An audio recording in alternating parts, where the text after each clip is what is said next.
Welcome to Tech Tuesday. Today I'll be showing you tips and tricks that you may not know about Zoom. Stay tuned to find out.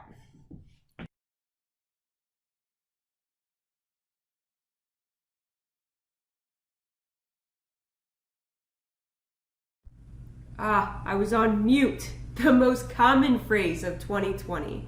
So I'm here today, as you guessed it, to show you some tips and tricks of Zoom and give you a little bit of the lay of the land and help you not look like a Zoom fool here in 2020. Okay, so I'm going to start off with managing the participants. This isn't a fun, maybe shiny object here, but it's definitely something that we all need to be aware of. So if you are hosting a meeting or you're helping host a meeting, it's important to be aware of your participants. So if you click the participants icon at the bottom, it is going to populate on the side right here who's participating. And if I were to have more participants here, I'd have control to unmute or to, I would also be able to start and stop their video. You cannot start the video unless they say it's okay, but you can stop the video for them. So if somebody's doing something inappropriate and they're not aware, you can quickly come up to this and stop that video from sharing. Now, if I want to invite more people, there's a quick icon right here that's invite, and I can do Gmail, Yahoo, default email, or I could simply go copy invite link and then send it off that way. Another quick one is this mute all. All I have to do is hit the mute all button and then everyone is muted. Now you find this feature pops up. Mute all current and new participants.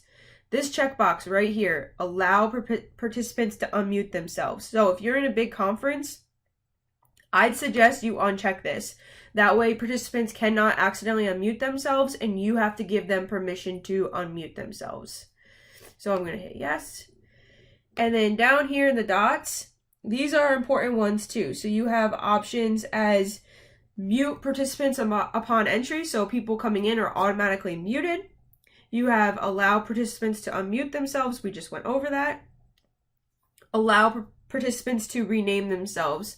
So a common thing that kids are doing is that they are renaming themselves to either be reconnecting or something goofy. So if you are trying to stop people from being inappropriate or kids from being inappropriate, you should uncheck this so that way they cannot rename themselves in the middle of a meeting. And play sound when someone joins or leaves.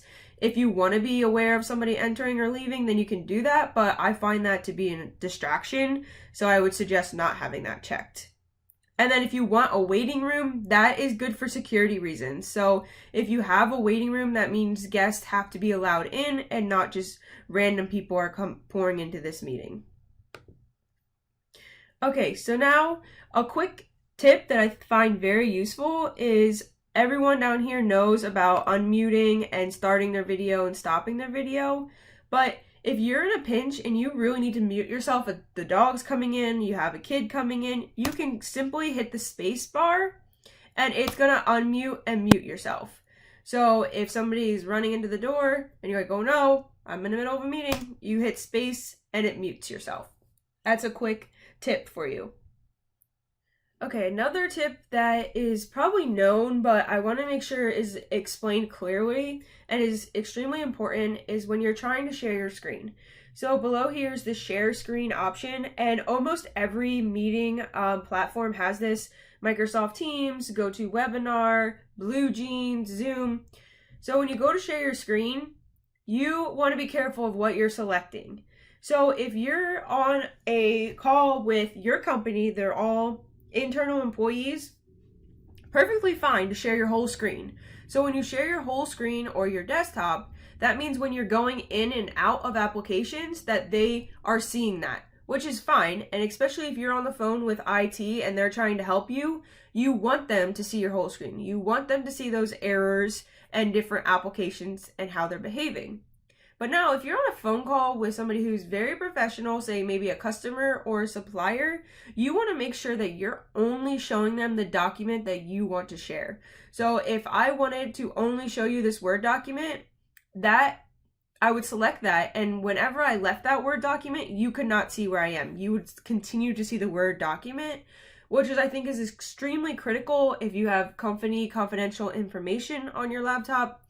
You want to make sure that outsiders are not seeing that information. Okay, so now that that's clear, okay, so now we're going to have a little bit of fun. I'm going to show you some advanced video settings that will help you enhance your background. So down at the bottom, if you click this arrow and click video settings, you will then have a list of advanced settings. So I'm going to go down here, and this is one that many people don't know about. It says my video, and it says touch up my appearance. Now, I don't know how much it helps, but I can see it removes some of my freckles. So if you're having a rough morning, you can try that out and see if it helps touch up your appearance a little bit when you're on Zoom. Another fun one is the virtual background. And I know many web applications are doing this. So we have Microsoft Teams, BlueJeans, GoToWebinar, they're all utilizing this. So if you go to virtualized background, and each app's a little different how they do it, but Zoom gives you a little bit of ones that you can choose from in here. So at the beach, grass background, San Francisco. But if you wanted to be more professional and maybe use your company's logo, you would just click add right here, add image, and it will take you to your PC's desktop or documents, and you can download an image. So I already have one pre-added here, and it's my dog. So there's my Sadie right in the background. So I could show her off if I wanted to, or I could also just be at a sunset view. And then there's my dog. So thank you guys for tuning in this week. I hope you have a wonderful week ahead, and I hope to see you Tech Tuesday next week. Catch you then.